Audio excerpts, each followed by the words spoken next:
साथियों, मैं प्रवीण आप सभी का स्वागत करता हूं genius academic and competitive classes के इस ऑफिशियल यूट्यूब चैनल पर। आज की जो वीडियो होगी क्लास 10 के मैथ में वो होगी एक्सरसाइज 4.1 के बारे में, जिसमें हम एक्सरसाइज 4.1 के जो बाकी के क्वेश्चन थे यानी कि क्वेश्चन नंबर 2 उनको हम यहाँ पे सॉल्व करेंगे। ठीक है, इससे पहले मैंने क्वेश्चन नंबर 1 की वीडियो बना रखी है। अगर आपने उस वीडियो को नहीं देखा है तो ऊपर राइट साइड में आई बटन पर क्लिक करके आप उस वीडियो को देख सकते हैं, या डिस्क्रिप्शन में मैंने लिंक दे रखी है, वहां से जाकर भी आप उन वीडियो को देख सकते हैं। तो चलिए क्वेश्चन नंबर 2 से हम शुरू करते हैं। क्वेश्चन नंबर 2 में क्या कहा गया है, तो जो क्वेश्चन नंबर 2 दे रखा है इसमें आपको क्या कहा है, एक आपको आयताकार भूखंड दे रखा है, यानी कि जमीन का एक भू का खंड दे रखा है। ठीक है, जिसके लिए कुछ कंडीशन दे रखी है। क्या क्या दे रखा है कि इसका जो क्षेत्रफल है यानी जो एरिया जितना ये घेर रहा है, ठीक है, वो आपको कितना दे रखा है 528 वर्ग मीटर। ठीक है, और इसकी जो लंबाई है, लंबाई के बारे में क्या कहा गया है कि जो इसकी लंबाई है, ठीक है, जैसे कि ये जो इसकी लेंथ है वो क्या है, चौड़ाई की कितनी है 2 गुने से 1 ज्यादा है, यानी इसकी जो लंबाई है, ठीक है, इसकी जो लंबाई है, ये जो लंबाई है ये इसकी चौड़ाई से क्या है 2 गुने से 1 ज्यादा। ठीक है, और हमें करना क्या है इस क्वेश्चन में, तो इस क्वेश्चन में हमें इसका एक द्विघात समीकरण बना करके दिखाना है। ठीक है ना, इन्हें सॉल्व नहीं करना है, केवल जो भी आपको कंडीशन दे रखी है उन कंडीशन के हिसाब से आपको एक द्विघात समीकरण बना करके देना है। तो आइए इस क्वेश्चन को किस तरीके से करेंगे वो जानते हैं। तो सबसे पहले हमें क्या करना है, हमें 2 कंडीशन दे रखी है। एक तो दे रखा है क्षेत्रफल, ठीक है, जो भी हमें ये भूखंड दे रखा है उसका हमें क्षेत्रफल यानी कि एरिया दे रखा है। ये कितना एरिया में आपका 528 यानी कि वर्ग मीटर का क्षेत्रफल इसका दे रखा है। और हमें क्या दूसरी कंडीशन क्या दे रखी है कि जो इसकी लंबाई है चौड़ाई के 2 गुने से 1 ज्यादा है। ठीक है, हम क्या कर ले रहे हैं, सबसे पहले हम इसकी चौड़ाई को ही मान ले रहे हैं, यानी कि माना भूखंड की चौड़ाई, भूखंड की चौड़ाई कितनी है, तो चौड़ाई हम मान लेते हैं x है। ठीक है, क्योंकि हमें पता नहीं तो हम x यूनिट माने ले रहे हैं। ठीक है, और लंबाई के बारे में हमें क्या दे रखा है, लंबाई के बारे में हमें कंडीशन क्या दे रखी है कि जो इसकी लंबाई है वो चौड़ाई के 2 गुने से 1 ज्यादा है। तो इसकी चौड़ाई अगर x है तो लंबाई कितनी हो जाएगी ऑटोमेटिक, यानी 2 गुना, यानी 2 का गुणा हो जाएगा, 2 गुने से 1 ज्यादा। ठीक है, यानी जो आपकी लंबाई दे रखी है चौड़ाई के 2 गुने से 1 ज्यादा है। ठीक है, इस तरीके से हमने इसकी लंबाई पता कर ली। और हमें अब क्या दे रखा था, इसका क्षेत्रफल। तो क्षेत्रफल के लिए आपको फॉर्मूला ऑलरेडी पता है। क्षेत्रफल का फॉर्मूला क्या होता है, आयत का क्षेत्रफल क्या होता है, लंबाई गुणा चौड़ाई। ठीक है, एक आयताकार भूखंड था तो इसमें जो इसका क्षेत्रफल क्या होगा, लंबाई गुणा चौड़ाई, यानी लेंथ इनटू ब्रीथ। ठीक है, तो हम क्या करेंगे, इसका गुणा कर लेंगे। हमें क्षेत्रफल दे रखा है कितना 528, ठीक है, बराबर लंबाई, लंबाई कितनी हमने मानी थी, ये 2x + 1 गुणा चौड़ाई, चौड़ाई कितनी दे रखी है आपको x। ठीक है, अब हमें क्या करना है, इसे सॉल्व कर लेना है। तो आप देख पा रहे हैं यहाँ x का इसमें गुणा हो जाएगा पूरे में, तो 528 बराबर 2, यानी x का गुणा अगर इन पूरे में करना है तो x का गुणा अगर मैं 2x में करूंगा तो ये आपका कितना हो जाएगा 2x², और जब x का गुणा 1 में करूंगा तो ये आपका कितना हो जाएगा x। ठीक है, अब आप देख पा रहे हैं ये 528 आपके लेफ्ट साइड में, इसे अगर हम उधर साइड भेजेंगे तो ये इसके चिन्ह बदल जाएगा, यानी बराबर के उधर भेजने पर ये किसका हो जाएगा, माइनस का। तो आपका जो आंसर आएगा वो कितना आएगा 2x² प्लस के x, और ये प्लस के उधर जाके किसके हो जाएंगे, माइनस के 528 बराबर किसके 0 की। तो इस तरीके से आप एक द्विघात समीकरण बना सकते हैं। ठीक है, आई होप आपको ये सवाल समझ में आया होगा। आइए इसी तरीके से जो इसका सेकंड पार्ट है उसे भी देखते हैं। आइए इसी तरीके से इसका जो क्वेश्चन का जो सेकंड पार्ट है उसे भी देखते हैं। तो जो आपका सेकंड पार्ट है उसमें आपको क्या कह रखा है कि आपको यानी कि कहा है कि 2 धनात्मक पूर्णांक हैं, यानी 2 क्रमागत धन पूर्णांक हैं जिनका गुणनफल आपको दे रखा है, कितना गुणनफल आपको दे रखा है 306। ठीक है, यानी कि 2 क्रमागत धन पूर्णांक है जिनका आपको गुणनफल दे रखा है 306, और इनमें आपको दोनों पूर्णांकों को ज्ञात करने के लिए एक समीकरण बना करके देना है। ठीक है, तो किस तरीके से करेंगे, तो हमें क्या कहा गया है, एक कंडीशन दे रखी है 2 क्रमागत धन पूर्णांक, ठीक है, पूर्णांक तो हमें पता है यानी कि पूर्ण संख्या है, ठीक है। अब हमें क्या कहा गया है कि इसके क्रमागत से मतलब क्या होता है, जैसे मैं एक अलग से एग्जांपल से समझाना चाहूंगा। वैसे तो हम एक x मान लेंगे, दूसरा क्या होगा वो किस तरीके से पता करें, तो जैसे कि आप कोई क्रमागत संख्या अगर पढ़े, क्रमागत का मतलब क्या होता है, लगातार वाली, ठीक है, यानी एक के बाद एक वाली। जैसे मैं कहूँ 2, तो 2 की अगली क्रमागत संख्या क्या होगी, 3, ठीक है, 3 की अगली क्या होगी, 4। तो इसका मतलब मैं क्या करता हूँ, जैसे कि मान लीजिए ये है, इससे ये कितना ज्यादा है, 1, अगली वाली कितनी ज्यादा है, 2, उसके बाद कितनी, 3, यानी क्रमागत का मतलब क्या होता है, उससे 1 2 3 ऐसे करके बढ़ती जा रही होंगी। तो इसी तरीके से हमें इसमें भी करेंगे, यानी कि अभी मुझे कोई भी क्रमागत संख्या नहीं पता है, तो मैं क्या करूंगा, माना मैं एक क्रमागत संख्या मान ले रहा हूँ, ठीक है, तो माना पहली क्रमागत संख्या, पहली क्रमागत संख्या, तो मैंने क्या किया, पहली क्रमागत संख्या मान ली क्या, x, ठीक है। तो इस हिसाब से अगर पहली संख्या अगर x है तो दूसरी क्या होगी, उससे एक ज्यादा, यानी अगली क्रमागत संख्या क्या होगी, उससे एक ज्यादा, यानी कि तो दूसरी क्रमागत संख्या क्या होगी,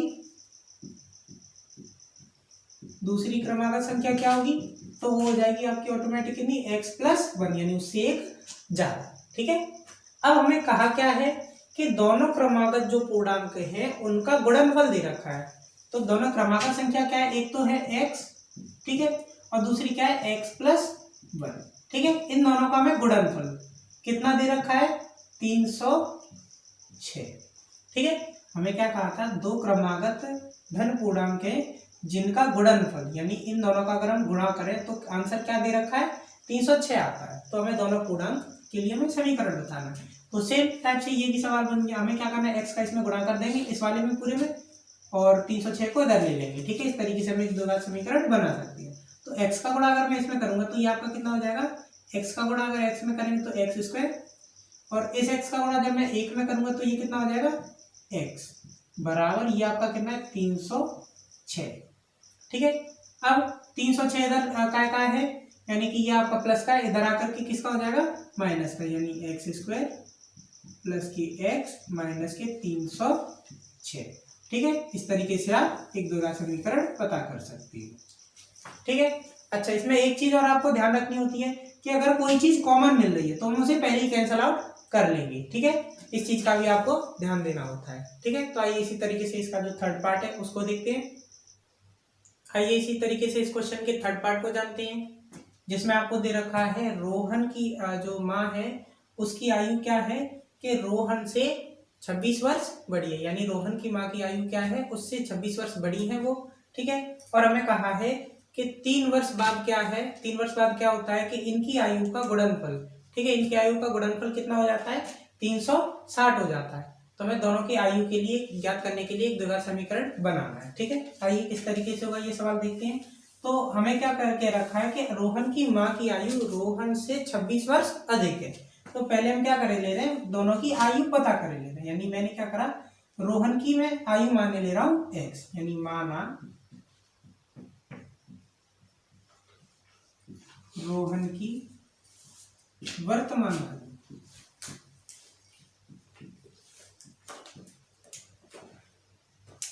ठीक है, रोहन की वर्तमान आयु मैंने क्या मान ली, x, ठीक है। अब हमें एक चीज क्या कही थी कि जो रोहन की माँ की आयु है वो क्या है, इससे 26 वर्ष ज्यादा है। तो रोहन की माँ की आयु कितनी हो जाएगी,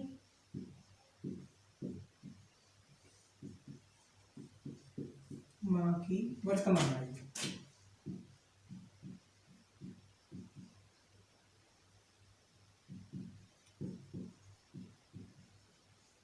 तो रोहन की माँ की वर्तमान आयु कितनी होगी,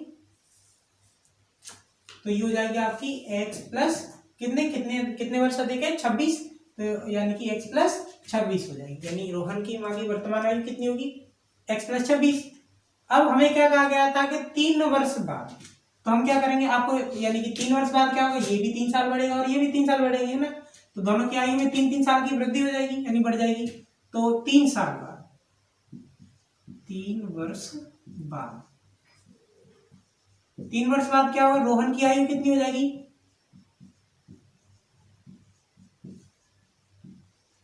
रोहन की आयु कितनी हो जाएगी x प्लस 3, क्योंकि 3 साल ये बड़ा हो जाएगा, प्लस रोहन की माँ की आयु कितनी होगी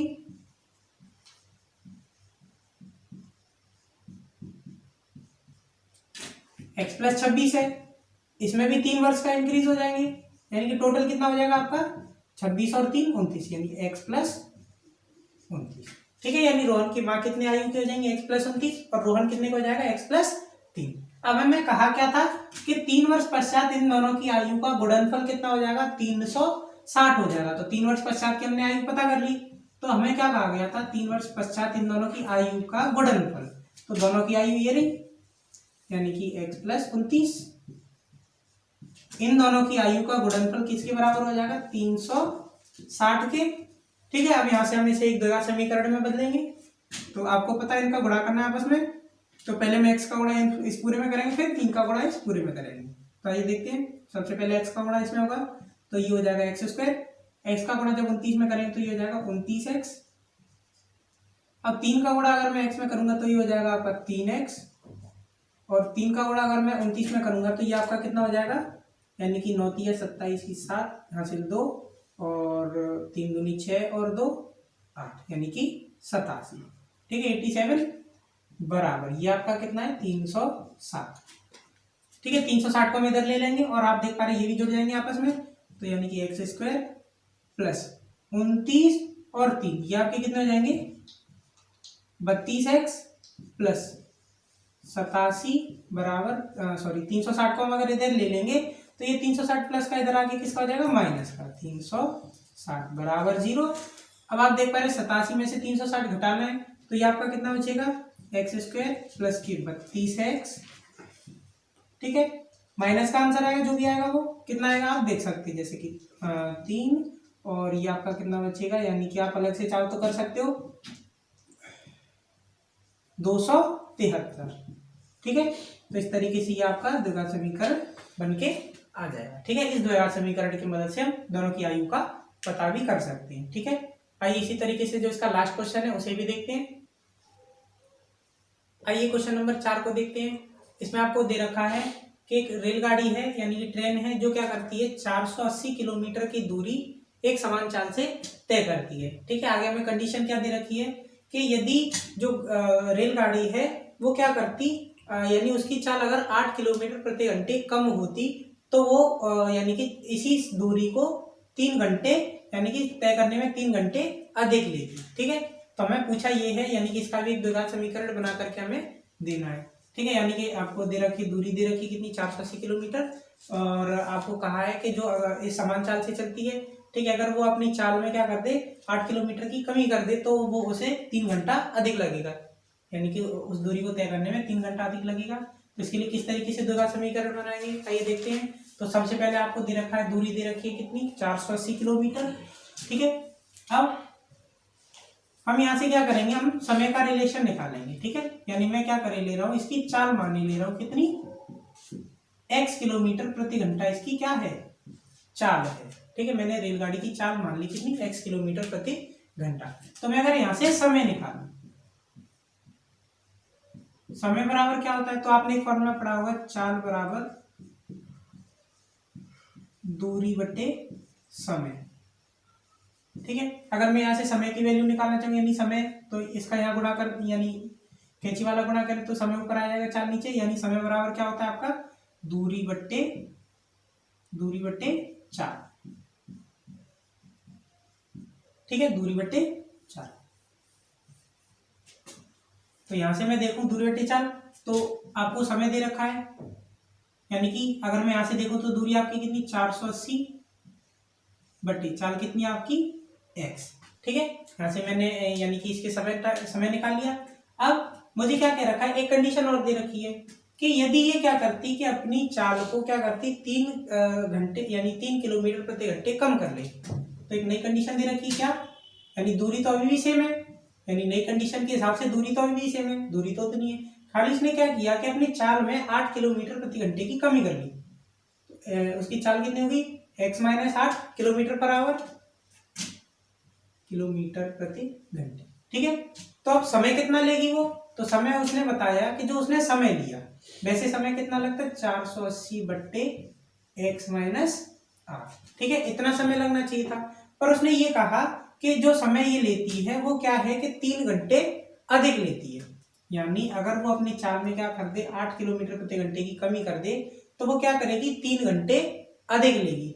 ठीक है, तो यदि हम इसमें यानी 3 घंटे अधिक ले रही है तो हमें क्या करना पड़ेगा, इसमें से 3 घटा देंगे। यानी कि जो समय ले रहा है ये कितना ले रहा है, 3 घंटे अधिक ले रही है, तो या तो हम 3 इसमें जोड़ देंगे या इसमें से 3 घटा देंगे। ठीक है, तो दोनों कैसे हो जाएंगे, बैलेंस हो जाएंगे। यानी ये 3 घंटे अगर अधिक ले रही है, हम अगर बराबर करने के लिए हमें क्या कर देंगे, इसमें भी 3 घंटे ऐड कर लेंगे, तो दोनों की वैल्यू क्या हो जाएंगी, बराबर। ठीक है, एक बार फिर से समझ लीजिए। यानी आपको दूरी दे रखी थी 480 किलोमीटर और चाल मैंने मानी x। ठीक है, तो आपकी समय कितना निकला, इतना। अब हमें क्या कहा गया था कि अगर वो अपनी चाल में 8 किलोमीटर प्रति घंटे की कमी कर ले तो वो 3 घंटा अधिक लेगी। ठीक है, तो 3 घंटा यहाँ अधिक ले रही है, बराबर कब होगा, जब इधर भी हम 3 घंटे एक्स्ट्रा के दे देंगे। ठीक है, अब यहाँ से हमें सिंपली सॉल्व करना है, किस तरीके से यानी कि सॉल्व करेंगे। तो इनको आप क्या कर लीजिए, सारी की सारी चीजें इधर साइड हम ले लेंगे। ठीक है, अब हम इन्हें सिंपली सॉल्व कर लेंगे एलसीएम लेकर के।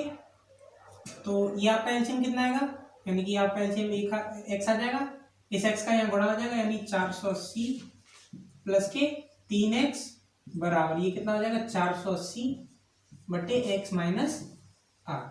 ठीक है, अब यहाँ से इनका कैंची वाला गुणा कर लेंगे तो ये आपका कितना हो जाएगा, इसका गुणा इधर हो जाएगा, तो ये आपका 480 प्लस के 3x में हमें गुणा करना है x माइनस 8 से। ठीक है, और इसका गुणा इधर हो जाएगा, तो ये x का गुणा अगर हम इसमें करें तो ये कितना हो जाएगा, 480x। ठीक है, अब हमें इसका इसमें गुणा कर देना है, तो सिंपली आपको गुणा तो आता है, यानी कि इसका गुणा इन सब में कर देंगे, फिर 8 का गुणा सब में, या इधर से भी कर सकती हैं।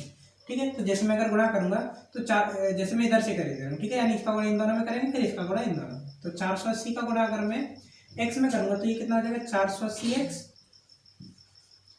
480 का जब मैं 8 में गुणा करूंगा तो ये आपका कितना हो जाएगा, यानी कि माइनस के कितना हो जाएगा, यानी कि 0, 8 8 64 की 4 हासिल 6, 8 चौके 32 और 6, यानी कि 38 यानी 3840। ठीक है, अब 3 का गुणा जब इसमें करें तो ये कितना हो जाएगा, प्लस के 3x स्क्वायर, और जब इसका गुणा इसमें करें तो ये आपका कितना हो जाएगा, 8 3 24, यानी कि माइनस के 24x। ठीक है, माइनस के 24x। अब हमें क्या करना है, गुणा हमने कर लिया, इधर क्या दे रखा है आपको, 480x दे रखा है। ठीक है, आप देख पा रहे हैं ये कैंसिल हो गया आपस में। अब आपका क्या बचा, 3x स्क्वायर। ठीक है, इन्हें क्रम से लगा लेंगे, घातों के घटते हुए क्रम में, माइनस के 24x और माइनस के 3840 बराबर 0। ठीक है, और तो कुछ बचा नहीं है। आप चाहे तो इन्हें कैंसिल आउट भी कर सकते हैं, जैसे 3 कॉमन लेकर के आप इन्हें कैंसिल भी कर सकते हैं, या डायरेक्ट ये भी आपका द्विघात समीकरण बन जाएगा, या आप क्या कर सकते हैं, इसे कॉमन लेकर के 3 से कैंसिल भी कर सकते हैं। जैसे आपका द्विघात समीकरण क्या बना, 3x स्क्वायर यानी कि प्लस 24x माइनस की 3840। ठीक है, बराबर 0। आप क्या कर सकते हैं, 3 इसमें से कॉमन ले लेंगे, तो ये आपका क्या बचेगा, x स्क्वायर, यहाँ पे क्या बचेगा, माइनस के 8x, और ये आपका कितना बचेगा, 3 अगर इसमें से कॉमन ले लेंगे, यानी 3 से कॉमन लेना मतलब भाग देना। ठीक है, तो 3 से अगर हम इसमें भाग देंगे तो ये कितने बार जाएगा, 3 दूनी 6, ये आपका यानी कि 24, 8 3 24, 1280 बराबर 0। 3 इधर गुणा में, उधर किस में जाएगा, भाग में, तो ये भी पूरा क्या हो जाएगा, 0। यानी आपका द्विघात समीकरण क्या बना, 8x माइनस के 1280 बराबर 0। ये आपका द्विघात समीकरण बना। ठीक है, आप अगर कैंसिल नहीं भी करना चाहें तो आपका आंसर यहाँ पे भी हो जाएगा। अगर आपको इस तरीके से दे रखा है तो आप इस तरीके से भी कर सकते हैं। ठीक है, तो आई होप ये सवाल आपको समझ में आएगा। एक बार मैं और रिपीट कर दे रहा हूँ, यानी कि हमें दे रखा था एक रेलगाड़ी थी जो क्या करती है, 480 किलोमीटर की दूरी समान चाल से तय करती है, जिसमें क्या है यानी हमने, और हमें फिर क्या कहा गया था कि अगर वो अपनी चाल में यानी कि 8 किलोमीटर प्रति घंटे की कमी कर ले तो क्या होगा, वो 3 घंटे यानी कि समय अधिक लेगी, यानी देरी से पहुंचेगी। तो हमें इस टाइप के क्वेश्चन किस तरीके से वो देखेंगे। तो दूरी हमें दे रखी थी यानी 480। ठीक है, फिर हमें क्या कहा था, चाल हमने मान ली x, तो समय कितना लगेगा, समय बराबर क्या होता है, दूरी बटे चाल। तो दूरी थी 480, समय चाल कितनी होगी x, तो ये हो गया हमारा समय। ठीक है, अब हमें क्या कहा था, यदि वो अपनी चाल में कमी कर ले 8 किलोमीटर प्रति घंटे की, तो दूरी तो अभी भी सेम है, खाली उसने चाल में कमी कर ली, यानी कि 8 किलोमीटर प्रति घंटे की। अब जब कमी कर लेती है तो अब समय क्या होगा ये, पर हमें कहा क्या गया था कि वो 3 घंटे अधिक लेती है, यानी ये साइड 3 घंटे अधिक ले रही है। तो बराबर कब होगा, जब इधर भी हम 3 घंटे ऐड कर दें। फिर यहाँ से तो हमने सिंपली कैंची का गुणा करके और एलसीएम निकल के सॉल्व करा, और इस तरीके से हमारा ये द्विघात समीकरण आ गया। ठीक है, तो इस जो एक्सरसाइज है इसके सारे क्वेश्चन यहाँ पे खत्म होते हैं। तो वीडियो आपको कैसा लगा, वीडियो अगर आपको पसंद आई हो तो वीडियो को लाइक करें, शेयर करें, ताकि और भी लोग इस वीडियो का फायदा उठा सके। यदि आप हमारे चैनल पर नए हैं तो हमारे यूट्यूब चैनल को सब्सक्राइब करें, बेल आइकन को प्रेस करें, ताकि हमारे चैनल पर जो भी नई वीडियो आती है उनकी नोटिफिकेशन आपको सबसे पहले मिल जाए। यदि आप हमारे चैनल पर नए हैं तो हमारे यूट्यूब चैनल को सब्सक्राइब करें, बेल आइकन को प्रेस करें, ताकि हमारे चैनल पर जो भी नई वीडियो आती है उनकी नोटिफिकेशन आपको सबसे पहले मिल जाए। आप हमारे फेसबुक पेज और टेलीग्राम चैनल से भी जुड़ सकते हैं, जिनकी लिंक हमने डिस्क्रिप्शन में दे रखी है।